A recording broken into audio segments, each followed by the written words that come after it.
Preseason football is finally over. Thank God, because yikes, this preseason for the Texans has been terrible. I mean, coming into the preseason, I'm pretty sure all of us wanted to take a look at these young wide receivers, Johnny Dixon, Vincent Smith, Tyron Johnson, even Jester Weah, Floyd Allen. But unfortunately, our backup quarterback, A.J. McCarron, got hurt during the joint practices against Green Bay before preseason week 1, and we had to deal with Joe Webb at quarterback, and Joe Webb isn't really a quarterback. The guy is so inaccurate, so these wide receivers didn't really get a legitimate shot to show what they actually got. Now, for this game, a few little notes on some players that didn't play. Matt Khalil, Julian Davenport, Rod Johnson, Sean Troy Henderson. I think it's possible that they're going with those 4 offensive tackles into the season. Now, I do see one of them possibly being cut, and if one of them is cut, it's going to be Matt Khalil, because Julian Davenport is simply cheaper, and he has 2 years left on his deal, to whereas Matt Khalil, you'd have to pay him $7 million if he plays all season long and stays active every game. And even though that's unlikely to happen if he does stay on the team, Matt Khalil isn't worth $7 million. So I do think Matt Khalil will probably get cut. Now, another guy who didn't play, who I found interesting, was Buddy Howell, the running back. I think Buddy didn't play because he probably has his spot locked up. So it's sounding like it's Buddy Howell, Duke Johnson, obviously, and Cullen Gillespie is going to take a spot as a fullback. And they're probably going to carry 2 more running backs. Unfortunately, Taiwan Jones didn't play, so that leaves 1 running back spot for either Karan Higdon or Crockett. And unfortunately, in my opinion, this night against the Rams, I thought Higdon had the better night.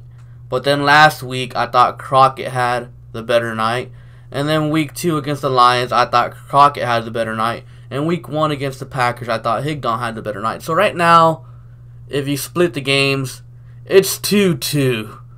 Like, none of these guys, either of these guys, like, they didn't separate themselves from the other. So it's pretty much a toss-up who makes a team between these 2 guys.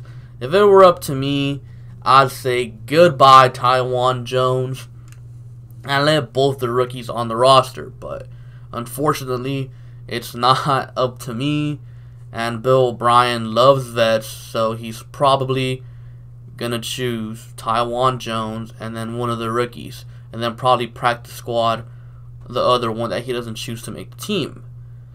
Now, another thing that some people were kind of noticing on Twitter, Jordan Thomas. Jordan Thomas played the whole game.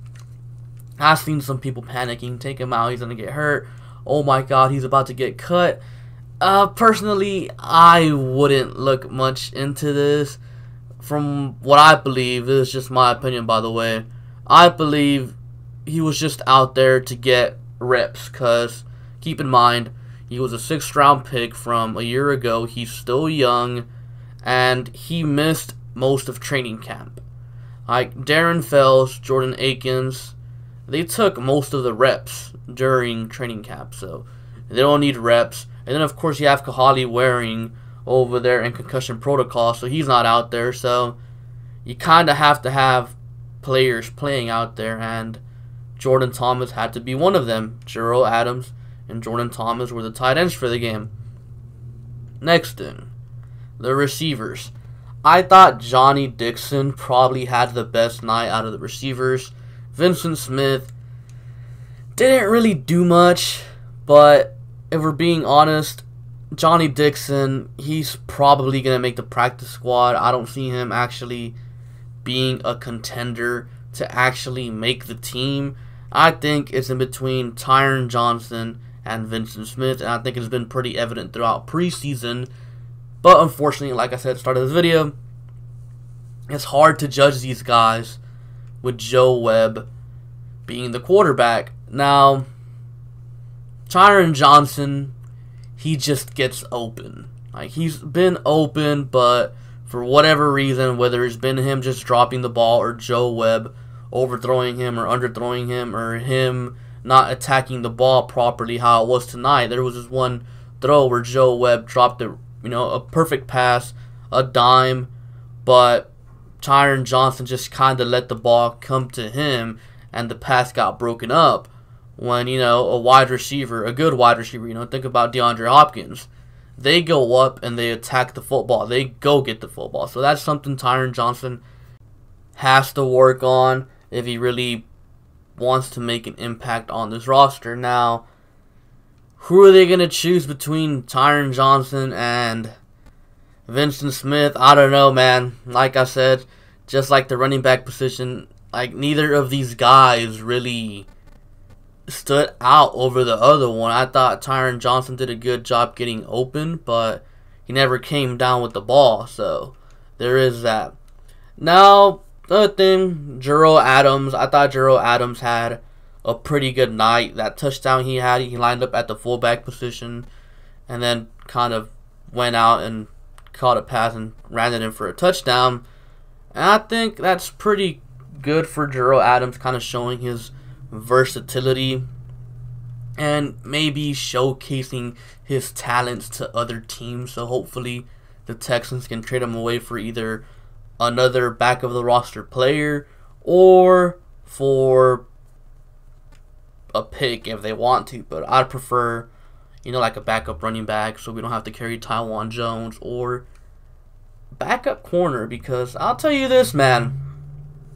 Today, J-Joe didn't play, obviously. Roby didn't play. Colvin didn't play.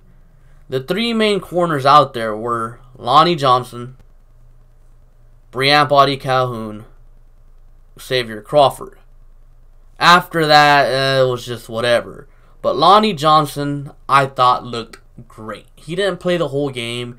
He played probably maybe a quarter and a half. That's what he played. And he looked good out there. And I'm very pleased with how he's been playing these last 2 weeks.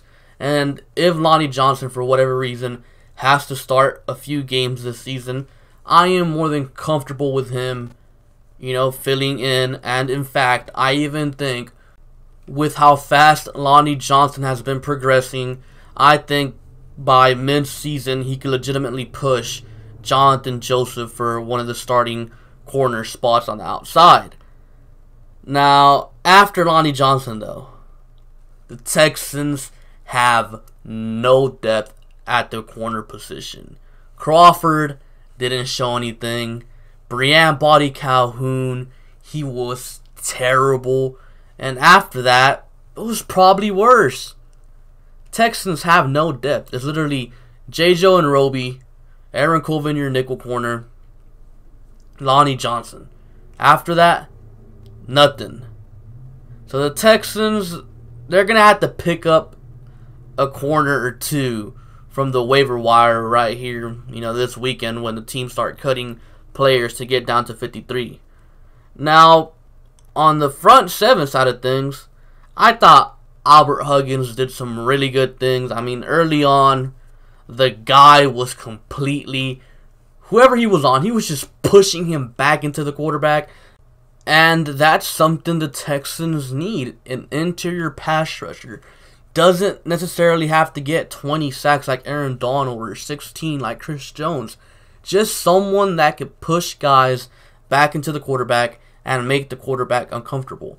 On the defensive line right now, the Texans just have a bunch of run stoppers. They need a guy like Albert Huggins who could go in there in obvious passing situations and kind of disrupt the pocket. And hopefully Albert Huggins is someone that can make the team.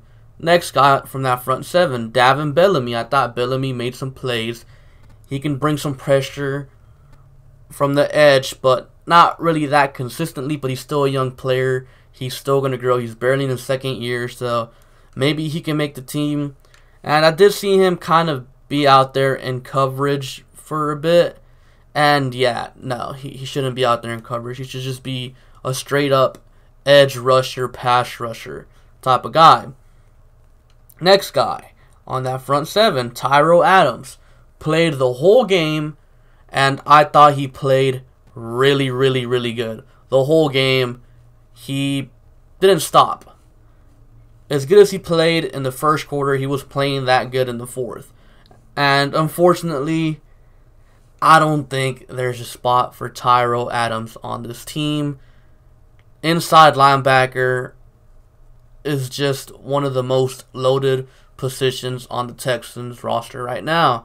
They have already Bernardrick McKinney, Zach Cunningham, Dylan Cole. You got those three guys who are probably going to get most of the snaps. But after them, you have Peter Colombayi, who's had himself a pretty good preseason. I think he's done some things on defense. Obviously, last year he was just a special teams specialist, but this year he could see an expanded role on the actual defense.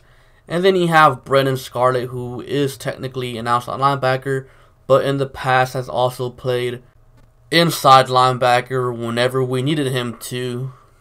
So, don't really see a spot for Tyrell Adams on this team. Now, like I said, there is some holes depth-wise on this team. You have the corner situation, like I said, after Lonnie.